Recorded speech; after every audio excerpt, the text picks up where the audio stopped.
Welcome back, everyone. This is the divination portion of the AstroTarot Show. I already have everything laid out for us, so I first want to talk about the card on the bottom of the deck, and then I will get to the oracle. So here we have the Queen of Wands, and you see this beautiful sunflower here, and she's got her little loyal companion with her, her familiar. But isn't this a beautiful card? And you see she's got one foot out. So she's ready to act if need be. She's looking forward. She's ready to she's looking forward. So she's ready to greet whoever comes there. The wands represent fire, okay? And queens are water. So this is water of fire. Her esoteric name is the Queen of the Thrones of Flame. What a name, right? And this represents a generous woman, very practical, kind, very capable. She has independent thought. You know, she's wearing that crown. She has independent thought. And she is action oriented, but she is also loving because she has that queen energy. So she is loving. She's got that water, that feminine. This is, many times if this is a person, it's like a country woman. And you know, this is about success in a venture. So she goes after what she wants and she gets it. And that's what the Queen of Wands does. So let's look at the other, oracle cards, I should say, not the other oracle, but let's look at the oracle cards and let's see what they have to say. All right, we have the honeysuckle. Let me make sure you get a good picture of that. Isn't that pretty? Look at that. See the little thingies? Isn't that pretty? Honeysuckles, you can usually see them on the Four of Pentacles on the wreath on the door, where honeysuckles represent like good luck and our prosperity. Okay. They also, for this the honeysuckle, or I'm not even going to pronounce that. This is about something, hidden secrets, something that is meant to be discovered. You see how it's shining here. So this is saying that it's something that was hidden that is meant to be discovered. And it is gaining illumination, gaining clarity. This is the proverbial pot at the pot of gold at the end of the rainbow. The letters here are very important because the letters are U, UI, and as well as P and PE. And this is the symbol right here. So I'll pull it up here so you can see it really well. Let me make sure you can see that. See the symbol right there? Yeah, so this stands for bones. So this is about the bones that are formed by crossing the index and the middle finger of each hand, okay? So anyway, I wanted to include that because I think that's pretty interesting. You know, the honeysuckle tells us that it's time to shine. It's time to, shine our gifts, shine our abilities. It's time to step out there and take a hold of them. Our astrology is really showing that big time, especially with, Uranus going retrograde. It's making us look in there a little bit too. It's making us dig deep to find those hidden treasures within ourselves. There's something that we are not illuminating. There is something within us, some kind of gift, something that can really help, others as well as ourselves, something that would really be beneficial to humanity. And it's saying that it's time to dig that out and to really allow yourself to shine. So let's see what is next, and we are going to do our mystic card. Our Mystic card is the Mind Garden. Many times this card can mean, you know what, you got so much stuff going on in your mind, you need to get out of it. This card is also, it's telling us to be conscientious and to really listen to, you know, to step into our personal empowerment. You see how she's stepping up, and she has she's got 6 arms, right? So she is stepping up and she is supporting this. So, you know, when it says mind garden, one of the things, and we've heard this before, is that our mind is a garden and our thoughts plant seeds. This is very much saying that as well, because the fact that, you know, we really need to start thinking about our inner voice, our inner, you know, that voice that goes on inside our mind that says, oh, you're not good enough, or, you know, blah, blah, blah, you're not as good as they are. But it's saying that you need to start, and especially with Neptune in retrograde, it's really saying that you need to really have some introspection here. You need to change your perspective on the way that you see yourself. Are the seeds that you're planting in your mind, are they nourishing, or will they help you grow, or will they lead to death? So these are the things that you have to worry. This is the things that you have to think about and be conscious of. Tending to the garden. When we think about garden, we have to make sure that we get the weeds out. Watch for distractions. Watch for these things that will take us off of our focus as well. You know, when we have to, you know, sometimes we have to weed our mind. We need to weed our mind. But this is really, I feel this is really saying that for us, we need to pay attention to what we are planting in our mind. Pay attention to what we are feeding our mind with. You know, what are you listening to? You know, what's your environment? What music do you listen to? What shows do you watch? You know, all of these different things, they actually, they just make a footprint in your mind. And it's like that whole saying, you know, when you lay down with dogs, you're going to wake up with fleas, or when you hang with a goat, you smell like a goat.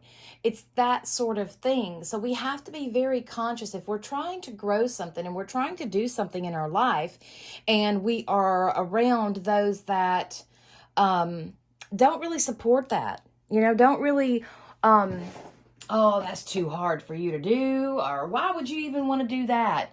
You know, this is what we have to be careful of, because we have something that is within us that is trying to bloom, that is trying to shine, and we need to, you know, prepare that garden for it to grow, right? We can't allow the weeds to take over. We can't allow that to happen. Remember, the Queen of Wands, she goes after what she wants and she gets it. So we have to think about that. So let's look at our other card here. And this is the Bear and the Cedar. There we go. And that says leadership. Oh my goodness. It is time to step up, right? So the Bear and the Cedar are both very, very powerful. It's a powerful animal, and it's a powerful tree. Cedar is, you know, it's good for cleansing, it's good for protection. And bears are the leaders of the woods, right? They are the guardians of the forest now. And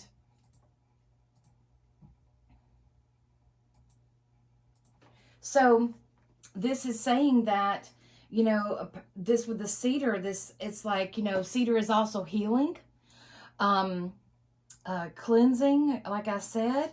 So this is telling you that, you know, there is some changes that are going on. We say cleansing and we have leadership. I feel like there's some things that are happening that are moving, adjusting, that is telling you that you need to step up into your role. It's time for you to it's time to step up to, in leadership in what you're doing. This is hidden gifts. This is something that, and I feel like but you're not really entertaining that. You know about that gift and it's there. And sure we do, because sometimes, when we start fully grasping that is when things change, right? That is when everything just gets thrown upside down. There's change in the air, there's chaos. There are things that happen, things that move into place, things that get cleansed out of our life that will allow us to step up and to be that leader that we are supposed to be the king of the forest, or the guardian of the forest, as the bear is here. So, this is saying that, there is a talent, a gift that we need to shine, and we need to really clean our act up. We need to plant the seeds that will be, that will grow and in the direction that we want to grow. Getting yourself right, cleaning that up. Neptune has us to re-envision our dreams, to re-envision those things that we wanted for ourselves. And this is saying that it's time to do so. Cedar is healing too, because many times those things that hold us back are, a little toxic in our life. And and I hate to use the word toxic because it's just so used. It's overused nowadays, but just those things that aren't really feeding us that good energy that revitalizes us, that gives us new insight, that keeps us always tapped in and turned on and going after those things that we desire. Okay. And it feels like this, acknowledging that gift and bringing that forward, it feels like this is going to allow that to happen. So let's get on to our tarot reading. I don't want it to get cut off, so I want to stay within our time. So our past is strength. So our past, here's infinity, right? The infinity sign. And that's the number 8. Yeah, there's number 8. And right there, we're always looking at that middle, right? That's about harmony. So strength is our past, that is when we have had to dig down deep into our innermostness and find that strength that we did not know that we had. Strength is one of those things that sometimes it really takes a lot out of us, because we have the animalistic part here, that lower energy, and we have the woman dressed in white, which represents that purity, which represents that higher human consciousness. So here, this is a balance. This is balance. This is the rulership of this. Surprise, surprise, it's Leo. And her name is her esoteric name is the daughter of the flaming sword. And, it's about controlling. We've had to reach for this inner strength that we never knew we had, because things are going on in our life and we're not understanding them, and we're having to dig down deep and to balance those animalistic ways that makes us want to go out and conquer everything, and just like an Aries, just hit everything head on, and and let the gods sort it out later, right? Just go and get it. You jump before you leap. But we can't do that. We have to think with that higher part of us. Again, this is representing both the upper chakras and the lower chakras. And this, Leo, the heart, that is where the chakras meet, is the heart. And it's so important. All the discoveries they're finding out right now about the heart is just absolutely unreal. But that is another story. But this is really saying that, that's our past. We've had to do that. So what is in our future? What is our present? What is in our present? Well, our present is the Wheel of Fortune. And the Wheel of Fortune tells us that the tides have changed one more time. and that there is something that has come along. There is something that has happened. The number 10 is on this card. So this is saying to us that, yeah, we have reached the end, and it seems now that there is a turn on the wheel. And that is one thing about a midsummer. Midsummer is a hinge. It is a pivot. It is a time where you can grow and evolve and that sort of thing, or go back. And here, the Wheel of Fortune is the Lord of the forces of life. So, this is about, this is the beginning of a new cycle. So what you're going through, this is, and you have to look at the past readings. You have to look at those past readings of what I was talking about. Because in our past, we've really had to dig deep in order to overcome some really big battles. And now these are 2 major arcana cards, which tell me that these are more about, this is something that's fated. This is something that is meant to happen. It was something that you had to go through that would require you to really tap into that energy, because it takes you to this newness. It takes you to this this different place, right? It's time for a change. But this is the guard. This is good fortune. So this is karmic change. So, if when you are, what goes up must come down, right? So this is saying to us that there's something that is changing for the better for us. Something that's taken a lot. Something that we've had to really work on. Something that, like an advancement. This could be this could be like a job promotion, maybe. This represents that twist of faith. So it can be seen like like a portal of ascension, so to speak. This is connected to the higher self, which is connected to the Hermit card. And you'll see the letters on here are T-A-R-O, okay? And that is, and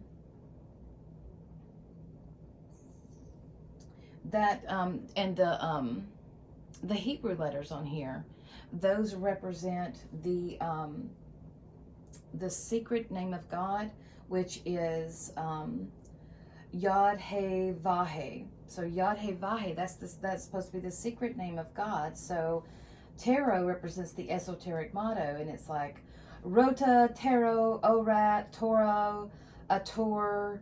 So this is all, this card basically is saying that the tarot speaks the law of Hathor, which is nature. And nature, of course, connects us to the Empress card, right? So this is very significant because the serpent is coming down. You see, the serpent is coming down. It's giving the knowledge, the wisdom. So anyway, let's go on. Let's see what we could go on and on about this. And I do have a class that talks about the major arcana in that, and you'll have to check out my stuff for more information about that. So what is aiding us, okay, is the Two of Pentacles. And this is about a balance. You see the water is very rough behind him. The ships are doing what they can to make their way through it. And he's juggling this, and it seems to be on a line, but this is an energy. This is a flow, and this represents our spirituality, and this represents our physicalness. So, what's aiding us is, what will aid us through this is if we balance our spirituality and our physicalness. That's one of the things that a lot of us don't do. Some of us want to stay and, we forget that. We really forget that we're human beings. We are spiritual beings having a human experience. So that's one of the things that we have to understand that we are having a human experience. And with this human experience comes a lot of challenges. It comes a lot of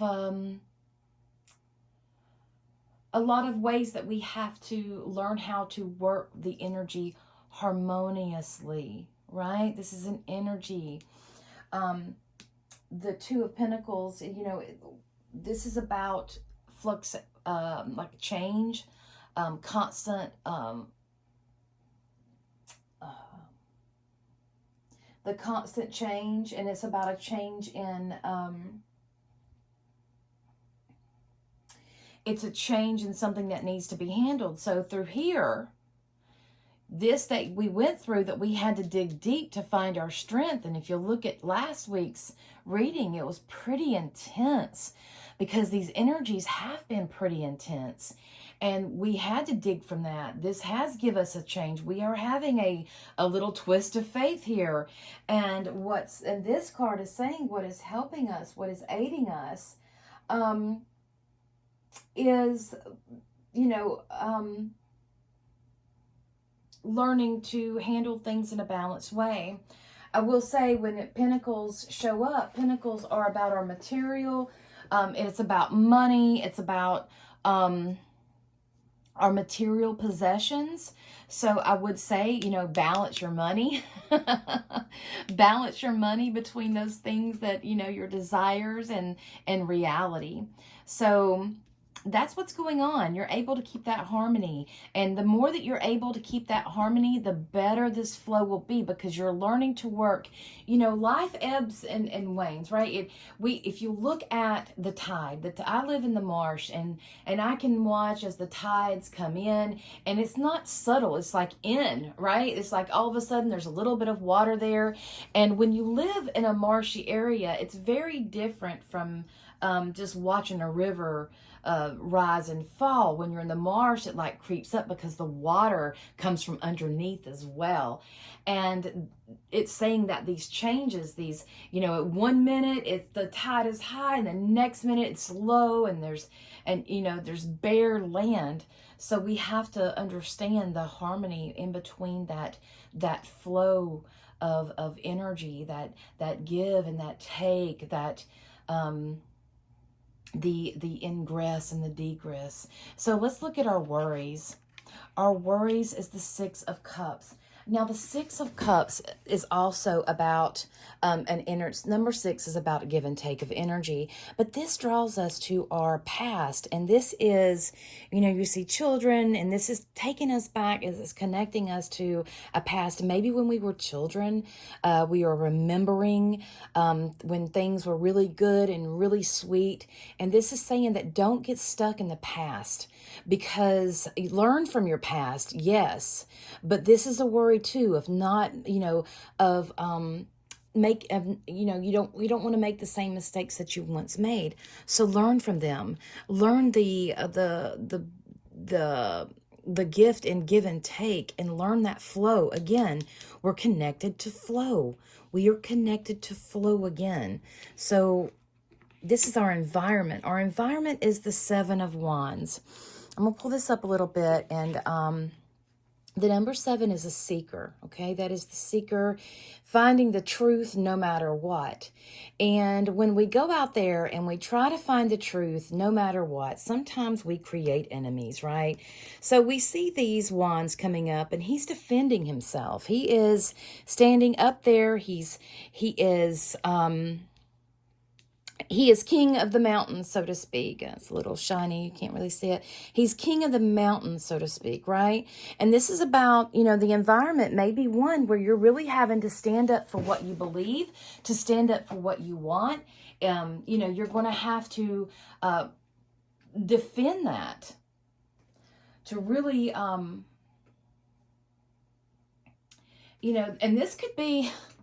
this could actually be yourself too, because you don't see anybody else. You just see these wands, right? So, we can be our own worst critic at times, and we have to really be careful with that. We have to make sure that we're fighting the real monsters out there and not the monsters in our head. We have to get rid of them. Again, mind garden. If we're taking care of the mind, we're meditating, we're getting these out, we're writing, we're getting all of that out of our head, you know, we won't have to fight so hard against ourselves.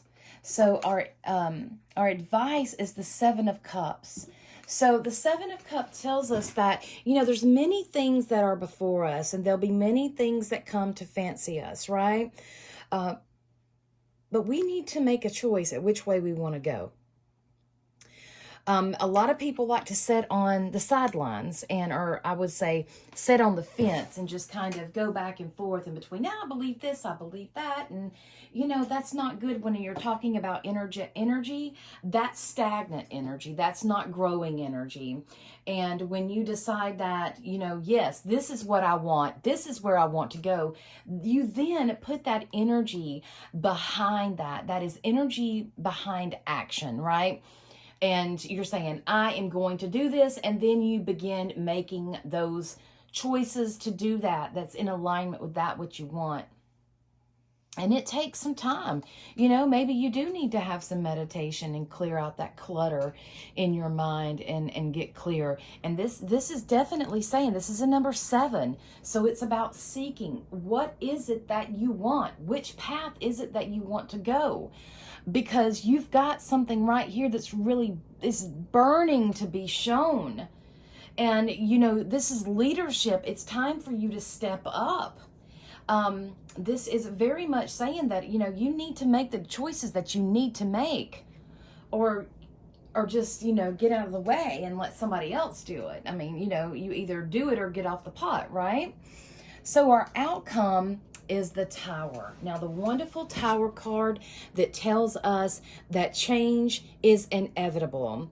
These people are jumping out of the tower. You see this lightning bolt. I always think that is Uranus coming down, hitting the top, knocking the crown off. What you thought was real, what you thought was one way, really isn't. This is change with or without your consent.